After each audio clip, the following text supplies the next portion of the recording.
இப்போ வந்து மலை மேலே ட்ரக்கிங்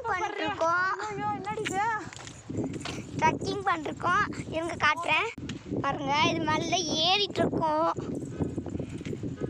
அங்கே பாருங்க எங்கள் மம்மி தாடி.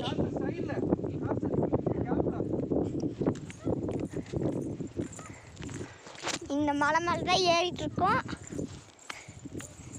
ரொம்ப த்ரில்லிங்காக இருக்கும். இப்போ இங்கேருந்து பார்க்கறதுக்கு ஐயோ அப்படிங்கிற மாதிரி இது. இதில் ஃபுல் வீடியோவும் இன்னும் இருக்குது. மேலே போய் அந்த டாப்பில் ரீச் ஆகணும். அது வரைக்கும் நம்ம நடந்து போகணுன்னா பார்த்துக்கோங்களேன். இங்கேருந்து அங்கே ஒரு குட்டி வீடு தெரியுது பார்த்தீங்களா, அந்த வீட்டில் போகணும். நம்ம அங்கே வரைக்கும் போகணும். ஃபுல் வீடியோ இன்னும் இருக்குது. டேஞ்சரஸான இருக்கும். டேஞ்சரஸ் மாதிரி தான் இருக்கும், பட் ஜாலியாக தான் இருக்கும்.